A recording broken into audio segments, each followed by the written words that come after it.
And now, from beyond our dimension, this is the JeffMara podcast.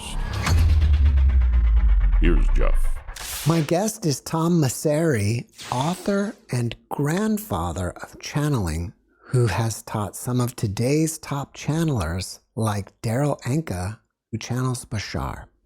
Tom, thank you for joining me and welcome. Thank you. It's good to be here. Well, it's great to have you, Tom. And if you don't mind, can we first start with how you got into channeling in the first place? Sure. Yeah. I was, when I lived in LA, I moved to LA from Chicago in 1971. And I was a drummer in a rock and roll band in LA. And I was at my girlfriend's house, and she had three sons. And I always noticed when I went into one of the bedrooms, I always felt like someone was there, but I couldn't see anybody. So I figured, oh, there's in the bedroom. So we had a friend visiting us, and I said, we're not doing anything. Let's go in the bedroom and see if we can talk to the ghost. We had no idea what we were doing. So we go in the bedroom and we start asking questions. How did you die? Why are you here? And I started getting answers. I didn't hear anything, but I got the answers in feelings, the form of feelings. So one would ask a question and I would say, okay, here's what I'm getting, blah, blah, blah, blah, blah, as an answer. So we decided after about a half hour of doing that to just leave, go into the front room, which people call the living room, but being from Chicago, it's the front room. And they sat down. I went into the kitchen to get a drink of water. On my way to the front room, I couldn't move. I was stopped. And I felt this huge field of energy or electricity around me. And I told them, I said, something is happening. Watch me. Make sure I will be okay. I started reciting Shakespeare. A few minutes I would be reciting Shakespeare. A few minutes I would snap back to being Tom again. Now, when this personality was reciting Shakespeare, I was literally on the stage with the round front, the gas lamps all across the round front, velvet, purple velvet, red velvet curtains, red or purple, I don't remember the color now. But it went on for a couple of hours. And it drained my energy so much that I was left in bed for 2 weeks. I had to have friends come over and take care of me for 2 weeks because I couldn't get out of bed except to go to the bathroom. So that was my first experience with channeling. This may be a game of semantics, but I would think that some people could say, was he channeling or was he being possessed? Oh, yeah. Is there a difference? First of all, I never have, and I don't believe in possession, although many people do. And that's believe in possession. I have never seen it. I've never witnessed it. I don't believe in it. I don't believe, a lot of people are leery about being a medium or a channel because they're afraid that they will attract negative entities. I don't believe in that either. I've never had a negative experience, never run across a negative ghost or, entity of any kind. So that's, and people think that they have to surround themselves with a bubble of white energy to protect them. I think you are your own protection. Simple. Keep it simple. So you're saying that a being from the other side couldn't completely take you over? No, I don't think that's possible. Here's another thing. People think that if they're channeling, whoever they channel steps into their body and completely takes over. Doesn't happen that way. Doesn't happen that way. For me, Abram and I, after 52 years of doing this, I still don't understand how it works completely. But Abram and I are able to link our consciousnesses. And when that happens, then I go into a sleep state and Abram starts talking. But he never enters my body. There's no room for him. you know? After this happened to you the very first time, how did you react? Were you like all freaked out about it or what? Not at all. Not at all. That's the thing that's crazy because I was never afraid of it. I figured, okay, either I'm crazy, and if I am, I'll get help and probably be okay, or this is real. So if it happens again, I'll see where it goes. And it kept happening, kept happening. And then shortly after that, I was doing a private session with my then wife in Arizona, and Abram came and announced himself as Abram. Was it always Abram the entire time, or was he like a new person that finally showed up? There were a couple of entities that I channeled or personalities that I channeled before him, but he's the prominent one. He's the one that's been with me most of the time. Yeah. So basically, you had this natural ability. You didn't need to be taught. No, no. And you just No, in fact, when I started, there were only a few of us in LA who were channeling. So I had no one to talk to. I had to figure all this out by myself. That personality that spoke, sorry, I'm starting to get a little fuzzy right now, and that happens before I channel. The personality that was speaking, sorry, I'm getting real fuzzy. Is it better than we just have you start channeling and then maybe we can talk more afterwards? I think so. I think so. I'm feeling Abram's energy really strongly now. Well, so. Abram's ready. Yeah. And it gets for me to talk and keep my train of thought. So I'll just mind my own business and do what I need to do to get him here. And then once you're ready, I'll just know he'll introduce himself. Oh, yeah. He'll say hello. Okay. He'll say hello. So just give me a minute and then I'll see you when it's all done. All right. Take your time. All right. Thanks.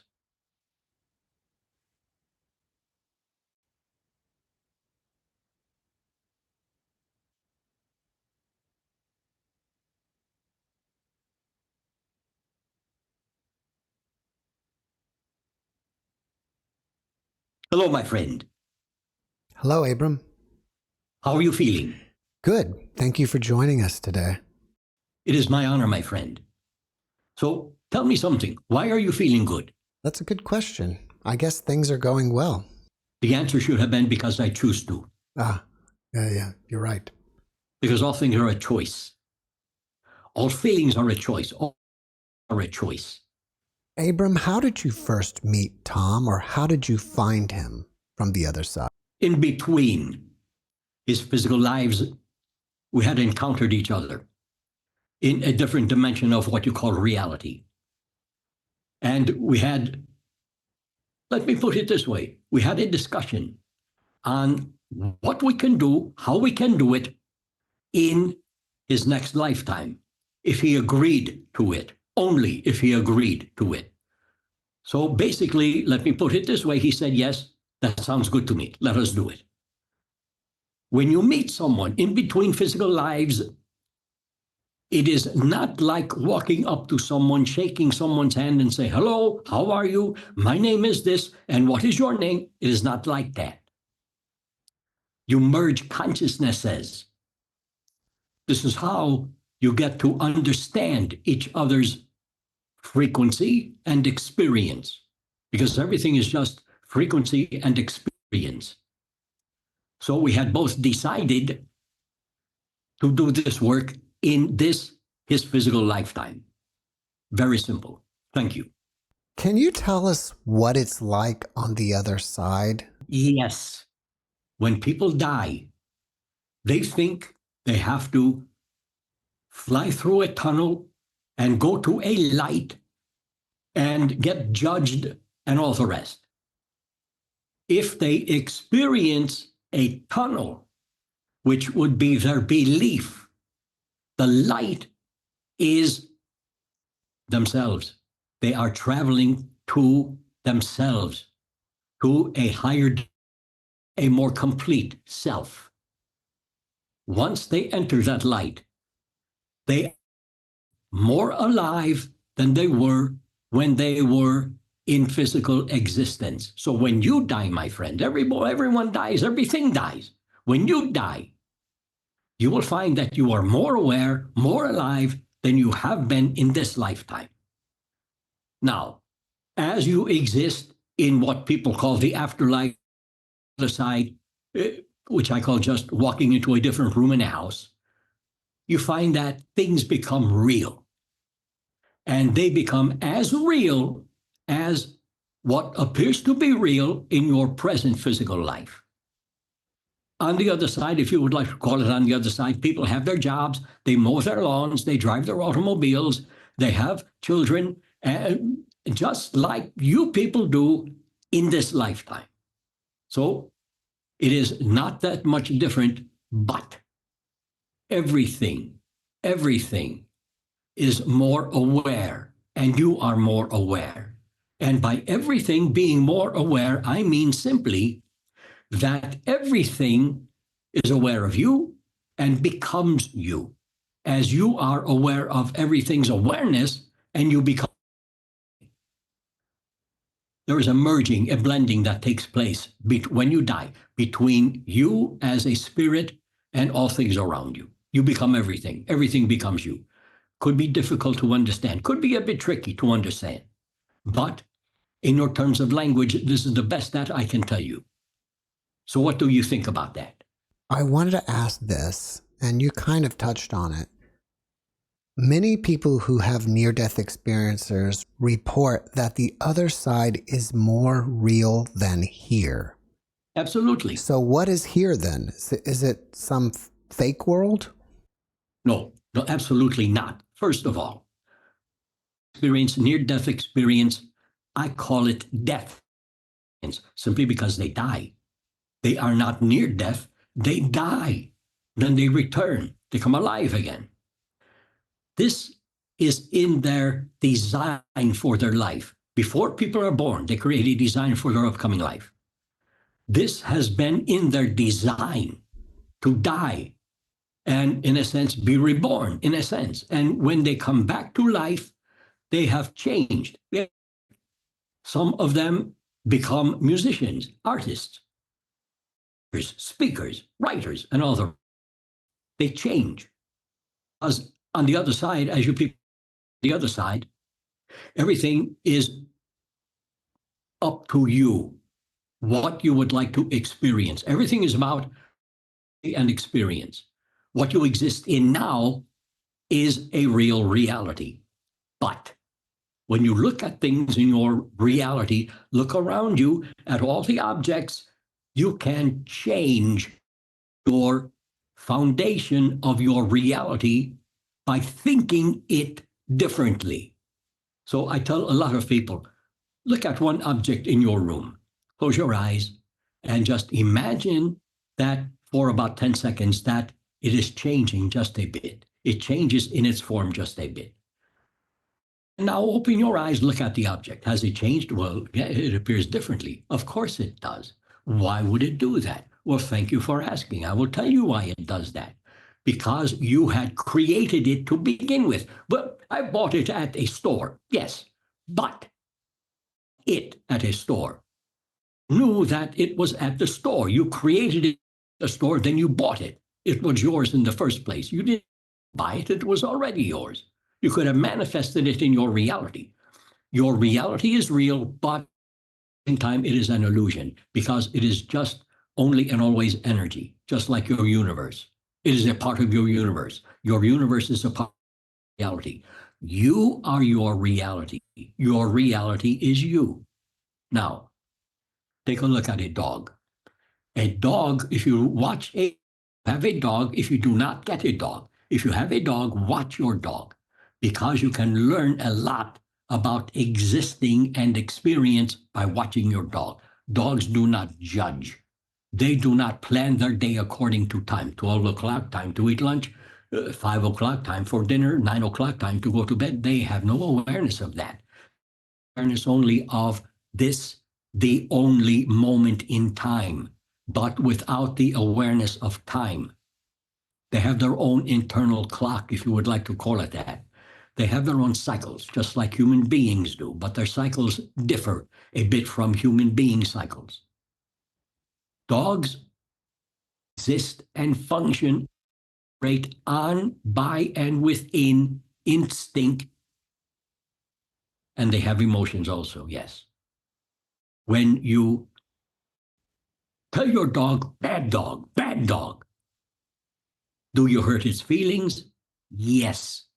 How can you do that? Thank you for asking. I will tell you. Your dog has emotions, and the dog responds not to words, but the tone of your voice. It understands the tone. If you say to your boy, I love you, your dog understands it. People function the same way. Birds function the same way. Insects function the same way. Well, insects have no awareness. Really, talk to one. See what happens. Be surprised. People do not understand that everything is all about them. And they are all about everything. As you are right now, my friend, you are in your place of business with your microphone and your ear things hanging from your ears, and this is all real to you. Very real.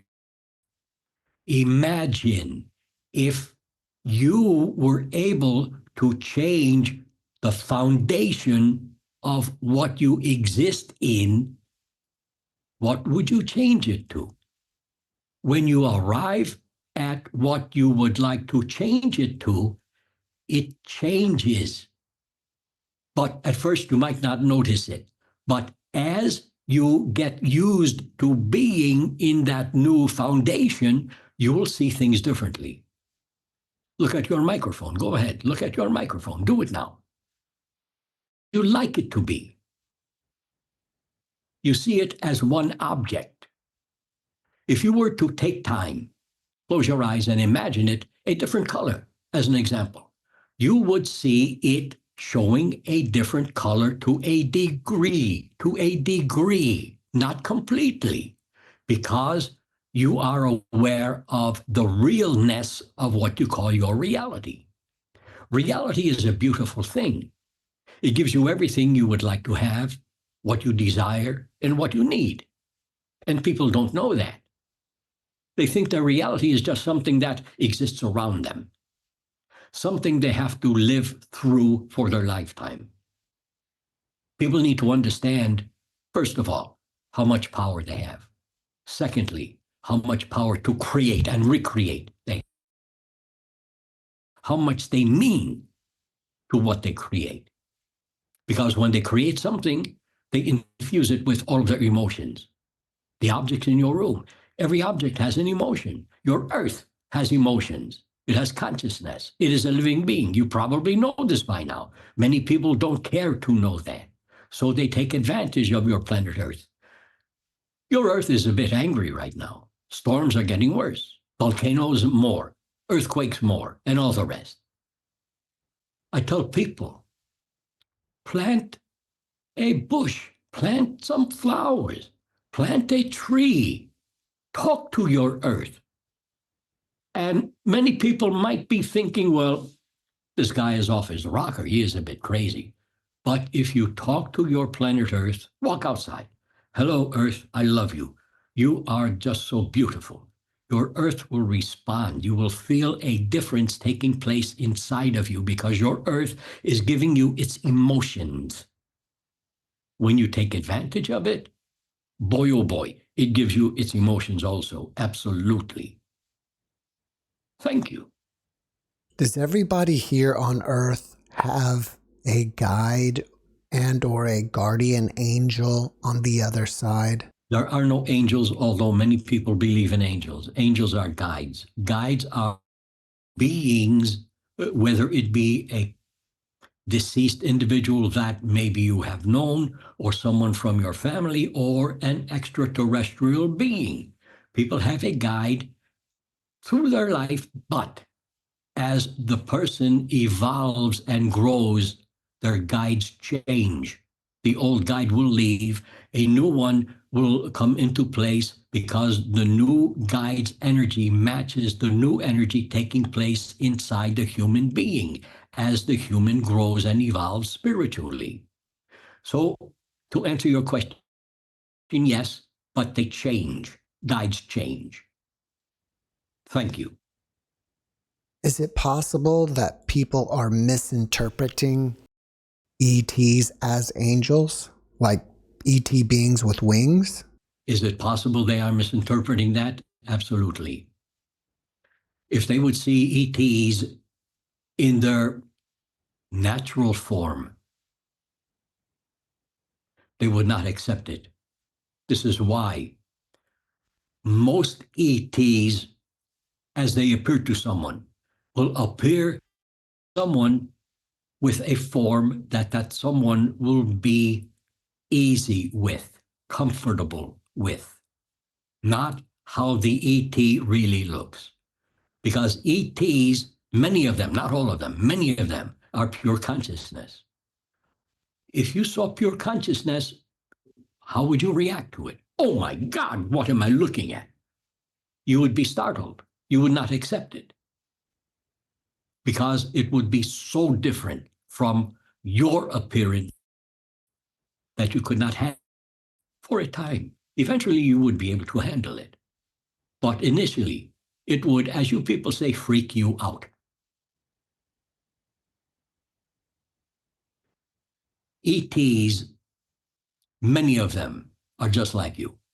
Those of the Pleiades are just like you, look just like you, act just like you, walk and talk just like you, eat just like you, and all the rest just like you.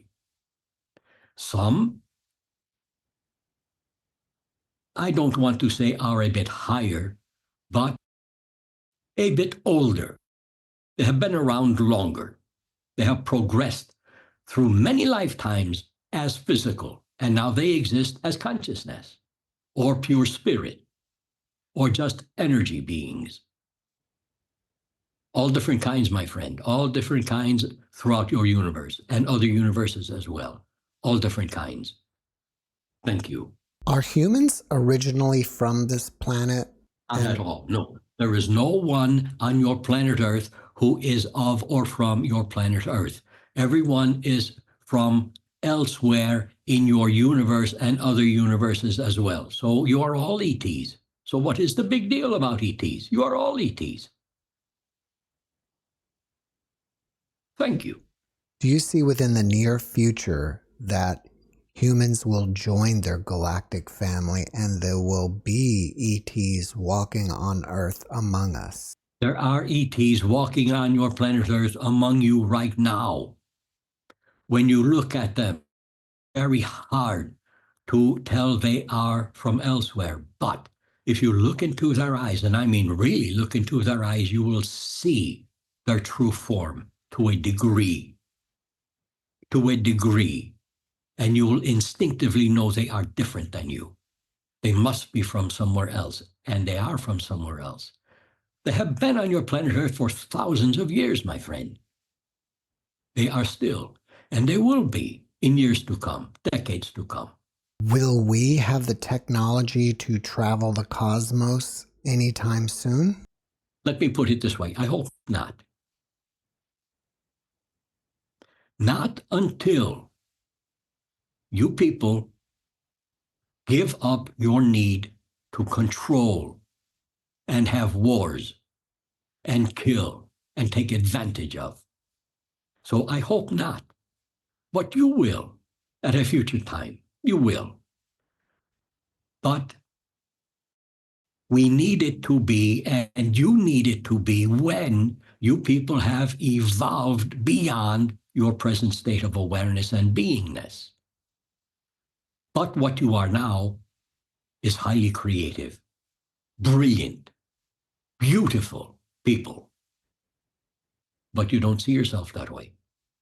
You see yourself as just another normal human being going through their lifetime, doing the best they can, making mistakes, and having successes and failures and all the rest. Mistakes and failures are great successes.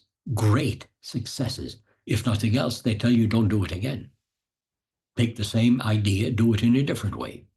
Many people have an idea. I think I will create this idea into becoming a reality. It sounds good to me. So they start their project and it fails. Well, that was the waste of time. No, not a waste of your time. It was telling you, take the same idea and use it in a different way, because that way would not have been beneficial for or to you. Using it in a different way, you will find success. Very simple, my friend. Thank you. Do you have the ability to see in the future? And if so, what do you see in our near future for the next 6 months? First of all, no one can predict anything. No one can predict anything. Just like people can never become a master. If you were a master, there is no room for improvement. So that is, as you say, impossible to become a master. Your next 6 months' time, the possibility exists that a lot of people, not most, not all, but a lot of people will take stock of themselves and decide it is time to change how they live and how they treat other people and animals, especially animals. And they will start to change. They will start to grow.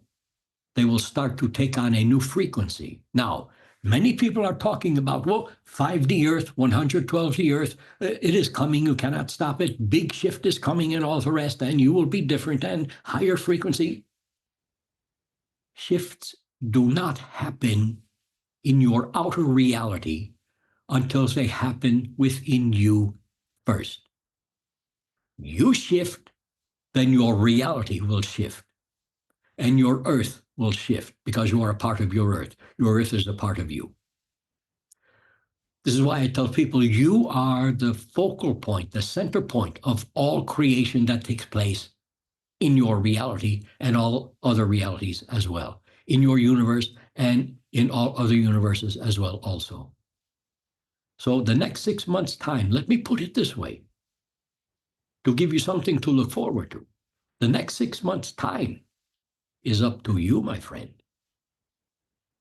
How would you like things to be for yourself and for other people as well, and for animals, and for insects, and for marine life, and for your planet Earth? How would you like things to be? Think about it and take your time thinking about it. And you will figure out how you would like things to be, because I cannot tell you how things will be. I can tell you possibilities and maybe a probability in there, but possibilities, because all you deal in is possibilities and emotions all throughout your lifetime and all lifetimes. Possibilities. This is all you have, possibilities.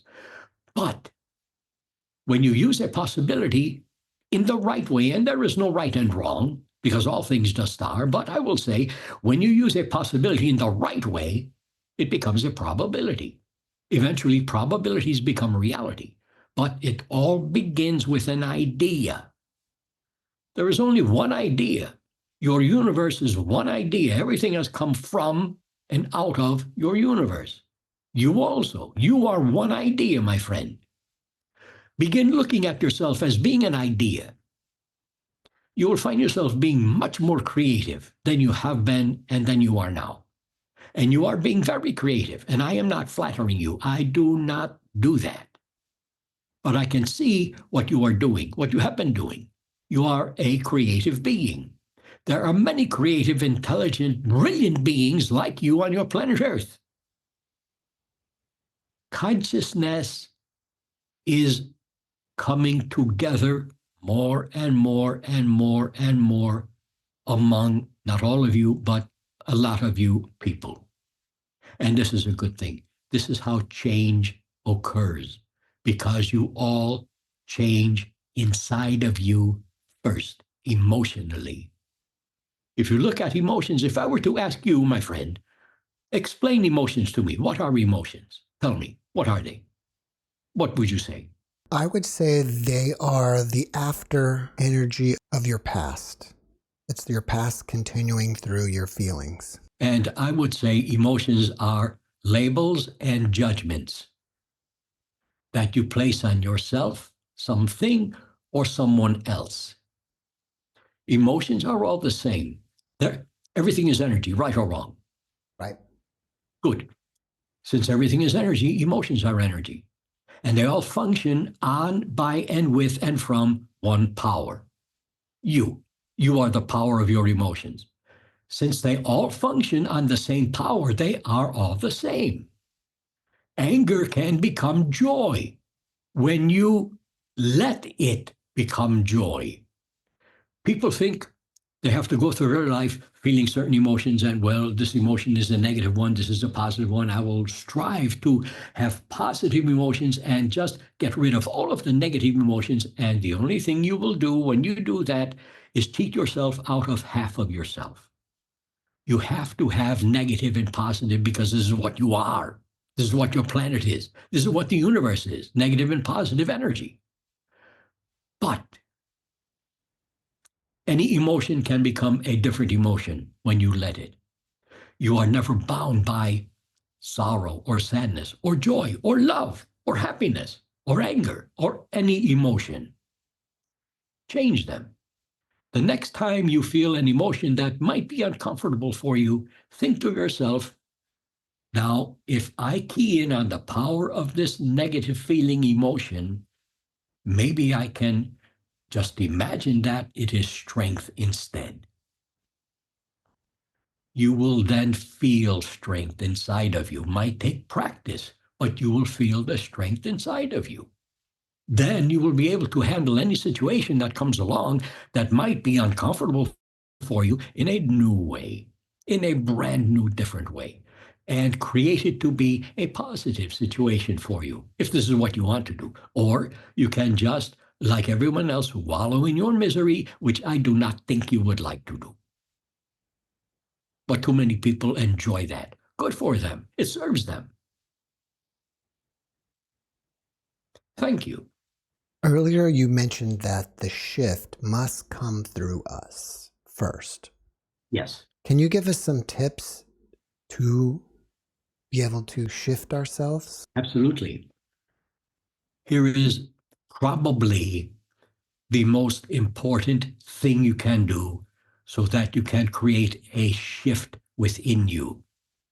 Stop judging and controlling. People judge and they control. People control people. Your government controls you. You don't have to be a victim of your governmental control. Just think about how would you like your reality to be? And imagine it being that way. And the more you imagine it, the more it will become that way. What about stop judging? I mean, sometimes isn't that something that just happens automatically? Because you were trained to judge.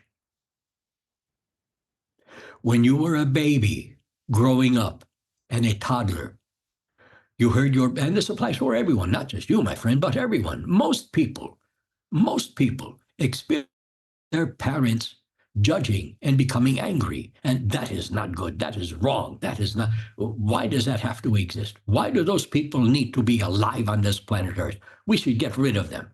Judgment all over the place, flying around like crazy. So people learn to be well, my parents must know everything because they are gods to me. So I should probably be more like them and start judging. But you don't even know you are judging. It just comes naturally to you because you see your parents being that way. And you see your friends being that way as you grow up also. Well, my friends are that way, so I guess I should be that way also so I can fit in and not be the odd one out.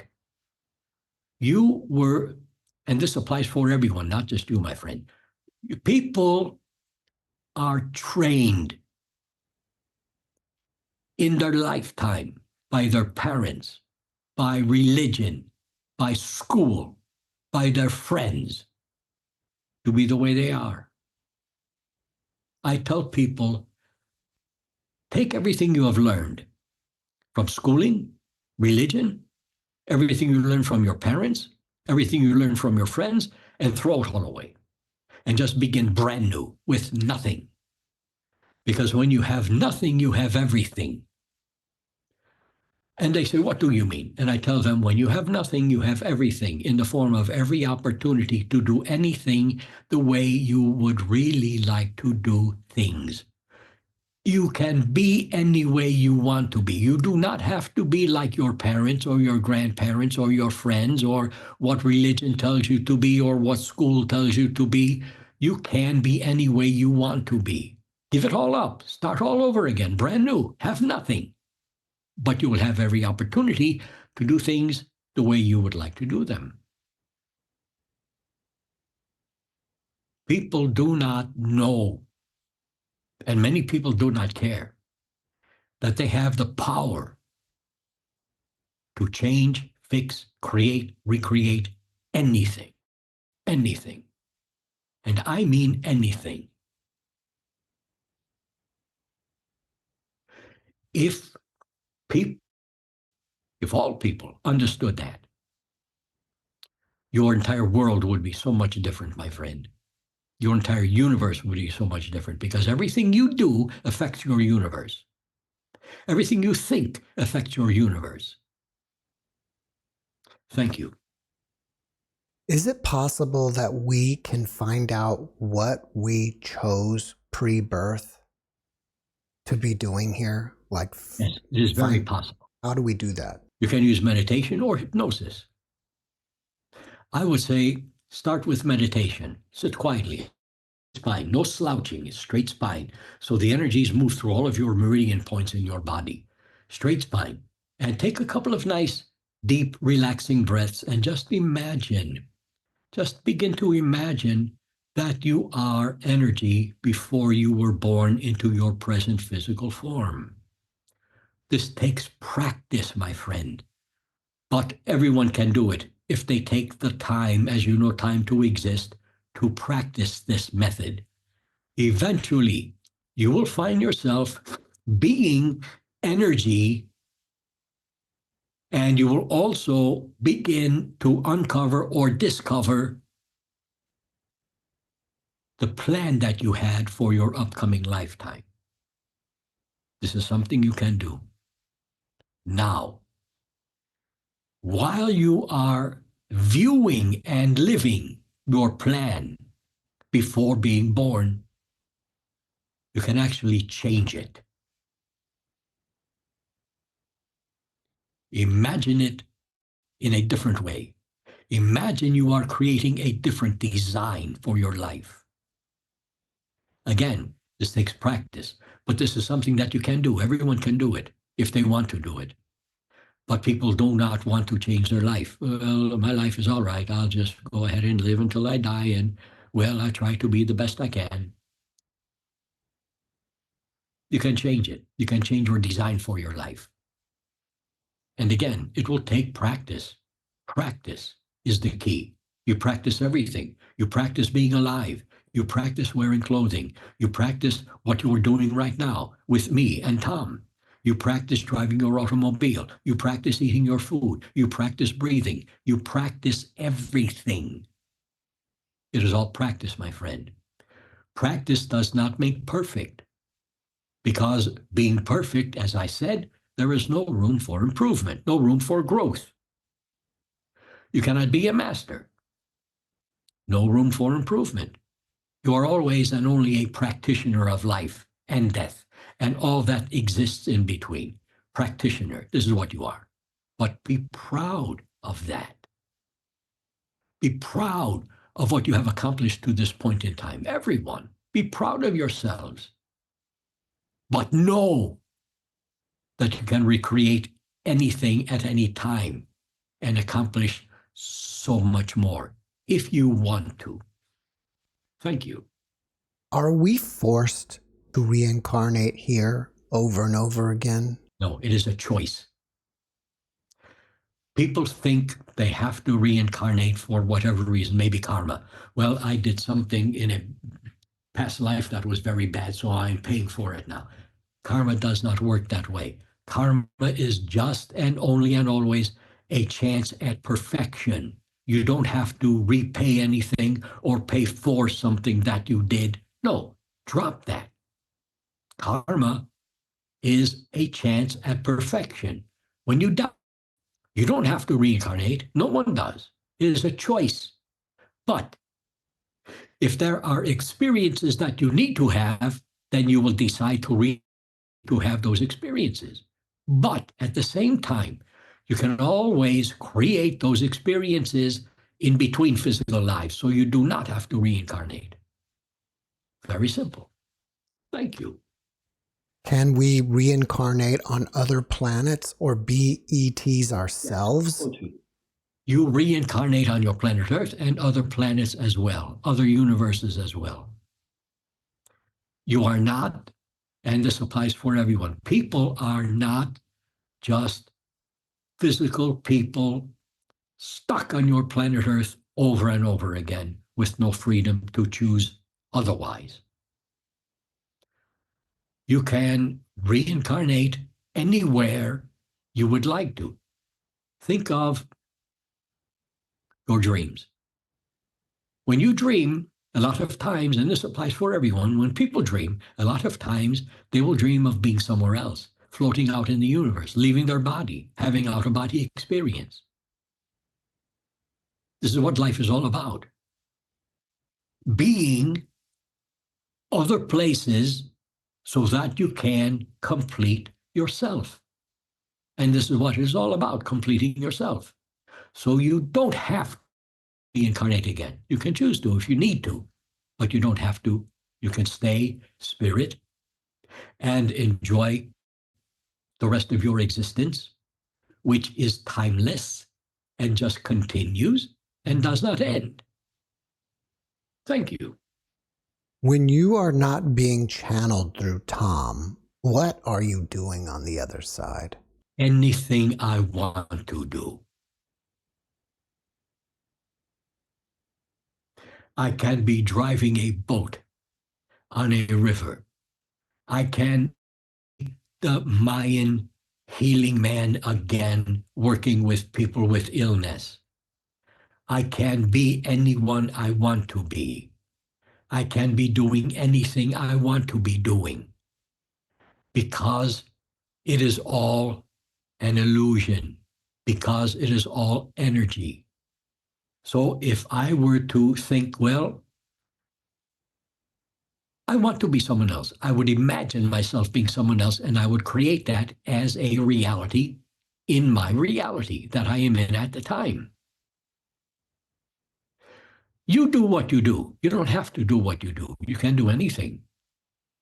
Or you can take what you do and make it so much bigger, so much better that you cannot even imagine the possibilities right now. But if you give yourself time and just imagine what more you could be doing with what you do now, you would astound yourself, my friend. And you would want to do it right away, right away. I need to do this right now. You cannot do it right now. Change takes time. So change bit by bit by bit by bit. Slowly.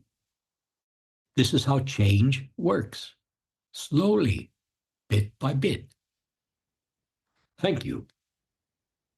The population on Earth keeps increasing and we're above 8 billion now. Does that mean that Earth is one of the most popular places in the galaxy to come to? Your Earth is a popular place for other beings to come to because they have always been aware of your planet Earth ever since it has been in existence. And they understand what your planet Earth offers to people. And they want to be a part of that offering. They want to be a part of getting what is being offered to them also. Your planet was created to be a paradise. Has nothing to do with Adam and Eve or religion. It was created to be a paradise. a playground for people, not a school that you learn things, but a playground to be creative, to create things, to enjoy things, to love things. It's all about love, my friend. Your planet offers you everything you need, and this applies for everyone, to sustain your life and beyond your life. This is why I tell people, plant a tree, plant a bush, plant flowers. Love your planet Earth. Talk to it. Tell it you love it. Tell it what it means to you. It will understand you. Stop taking advantage of it. Thank you. Abram, thank you for joining me today. I don't have any further questions. Then let me say this has been my honor, has been fun for me, my friend. I love you. Enjoy your day. And I thank you, my friend. Thank you, and I love you too.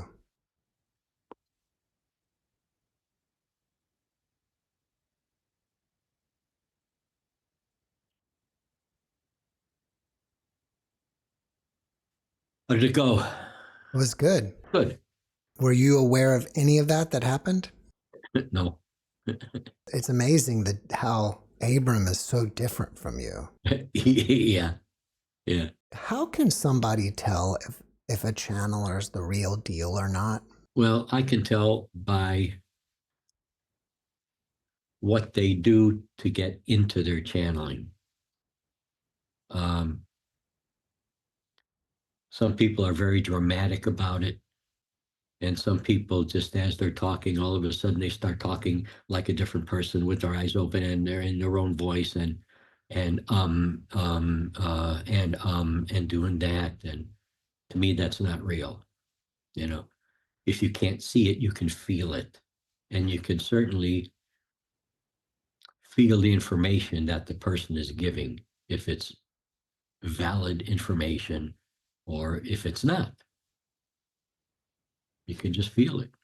I didn't get a chance to ask you, and I didn't think about asking Abram himself, but who is Abram, or who was he in a previous life? Says he's had 3 physical lives. One on Atlantis, where he was a marshal in the force. And the force was like our military.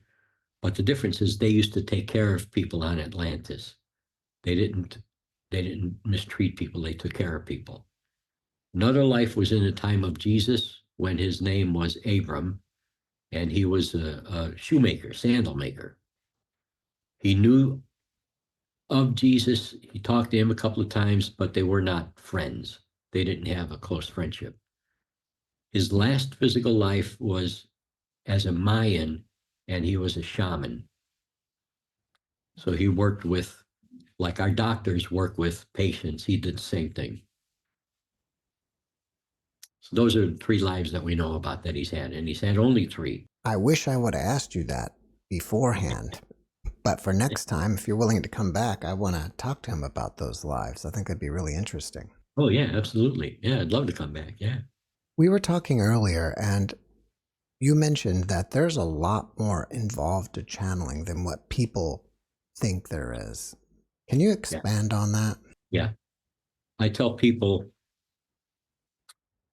if you think you can be a medium or a channel, or if you know you are born into it and you want to develop it, the hardest thing is to get out of the way emotionally.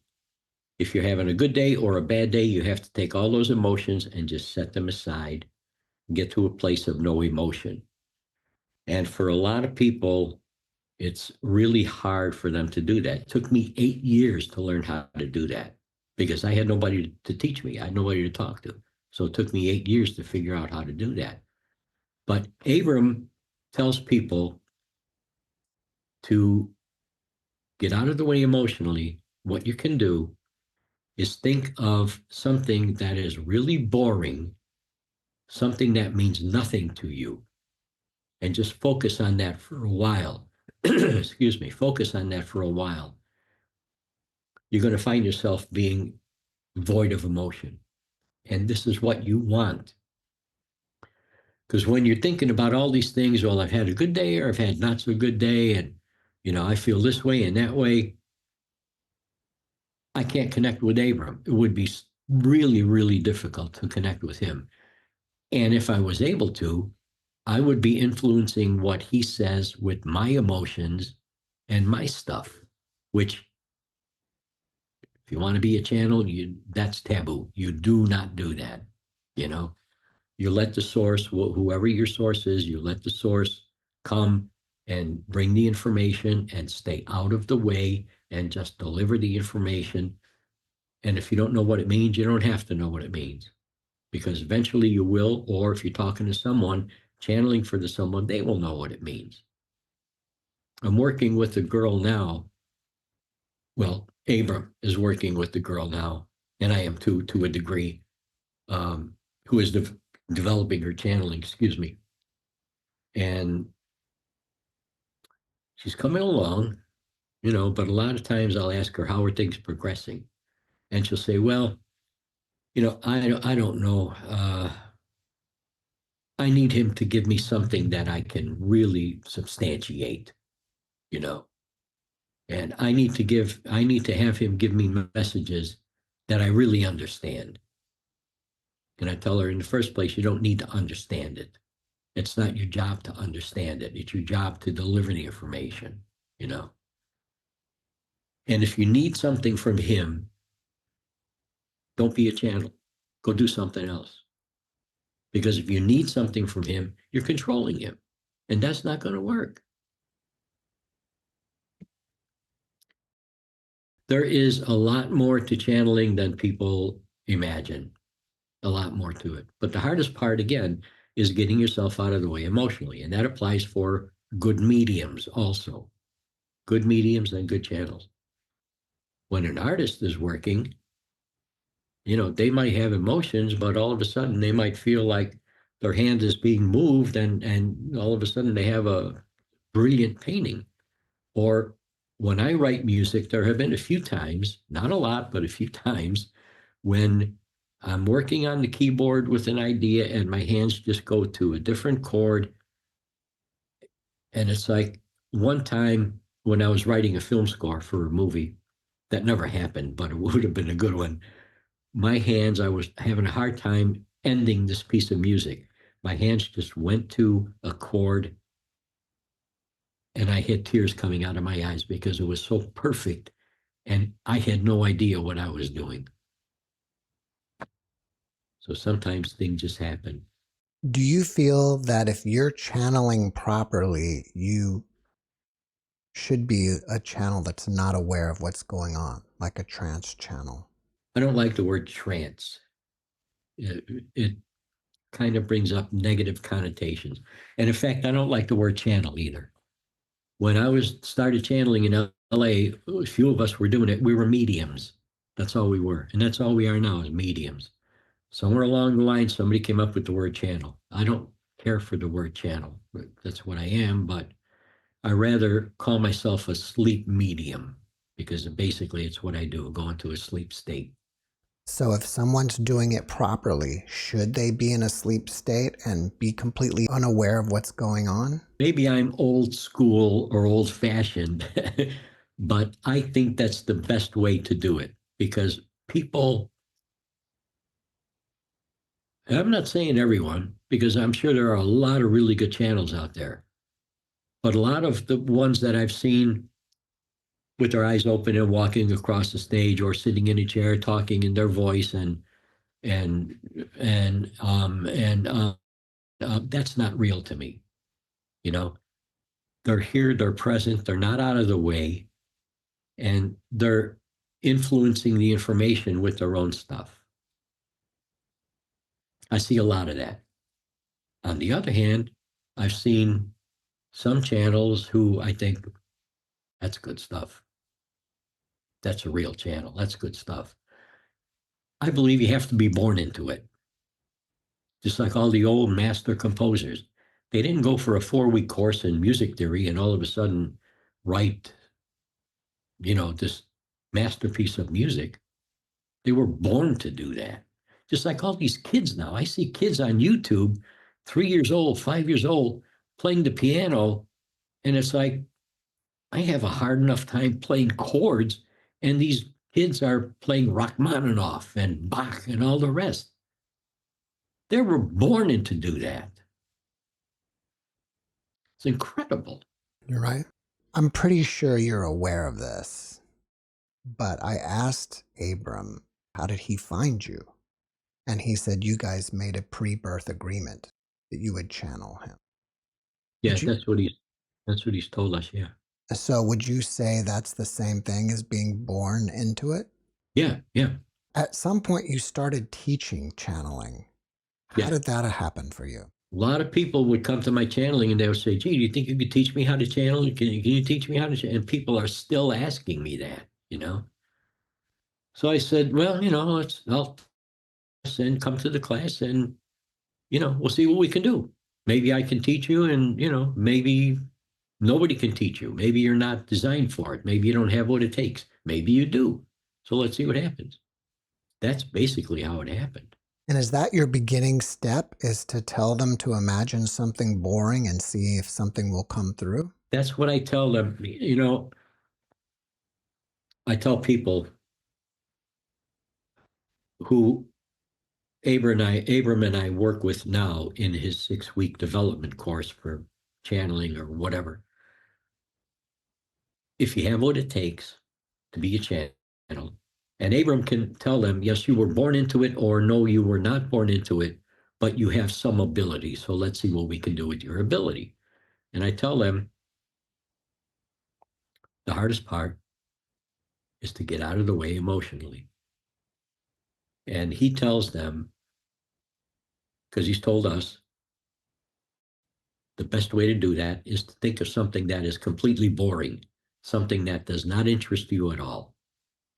Because if you think of being on a roller coaster, you're excited. You have excited emotions, If you think you're at a funeral, you're going to have down emotions. Those affect the channeling because that allows you to, like if Abram comes and I channel him and I'm thinking, man, I had a really good day or a really bad day and, this and that. And I start, maybe it's unconscious, but I start influencing his information with my stuff. Can't do that. Doesn't work that way. In the beginning, I mentioned you're an author, and you Yeah. also wrote a book about ETs called Conversations with an Alien via automatic writing. Yeah. What is that book about? It's about, let me get my other computer going because I have it up. It's about a physicist and a gray alien, and most people know the gray aliens, having face-to-face conversations. And they talk about time, bending time, alien abductions, time and space, how our bodies change as we evolve, what they look like, how they function, how aliens exist. They talk about other dimensions of reality.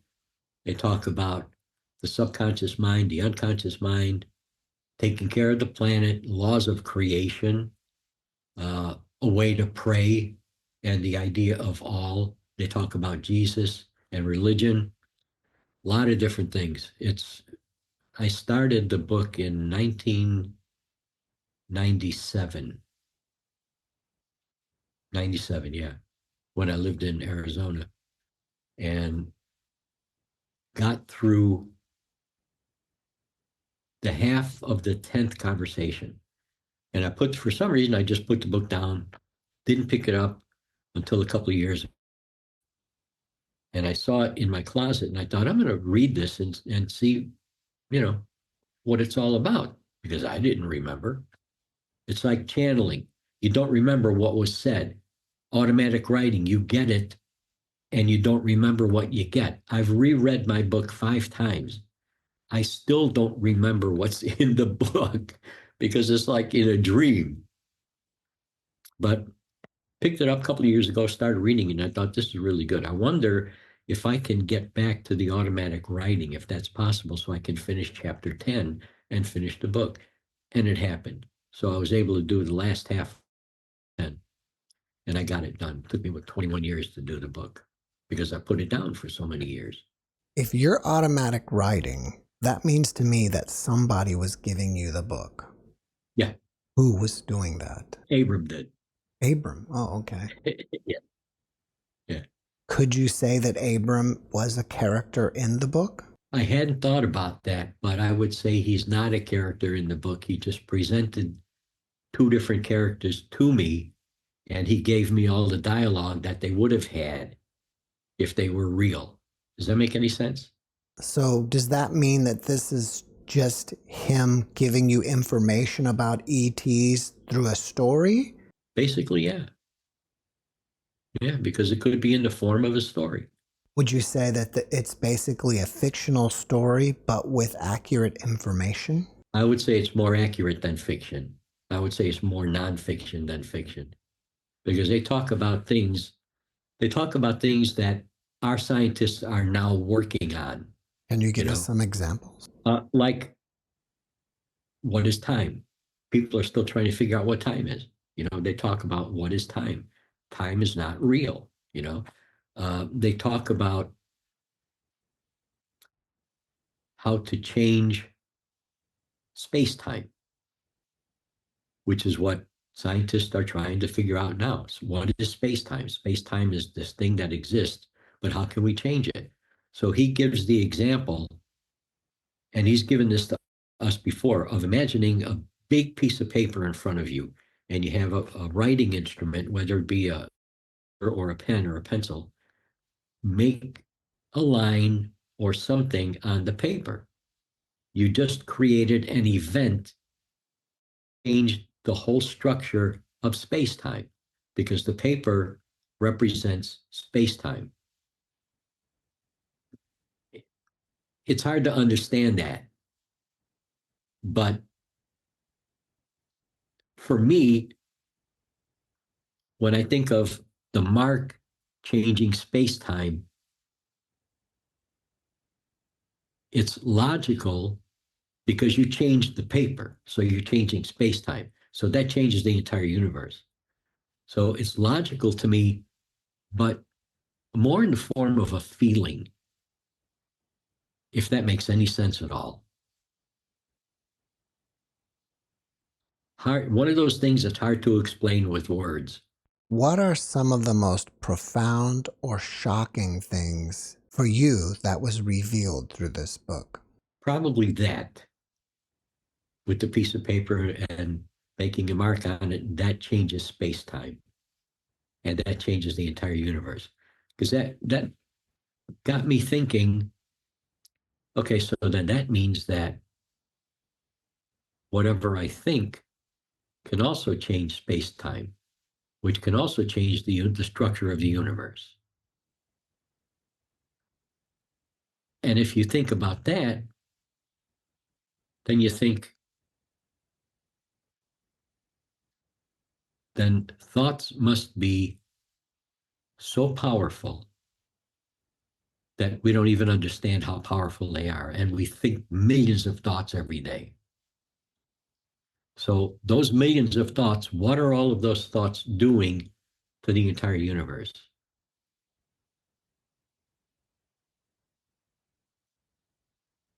Something I don't know the answer to, but that's the way that affected me. It's like it gave me an understanding of what we do changes everything.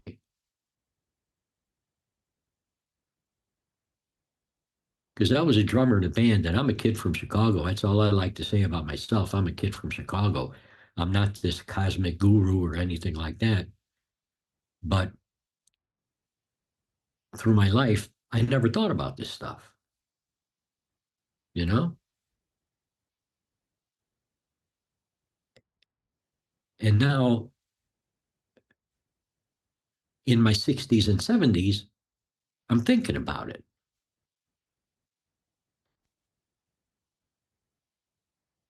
And it's not like, well, I better watch out what kind of thoughts I have. because I don't want to screw up the universe or anything. But it's just that understanding what your thoughts are possible of doing is pretty incredible. It's just, to me, it's amazing. It's something that you can't hear, you can't see, has the ability to change the entire universe in some way. I didn't mention this in the beginning, but you're also a composer of meditation music.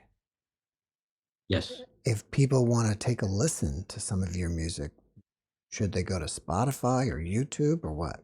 I've got some of my meditation music as well as other forms of music on my website, abramchanneling.net.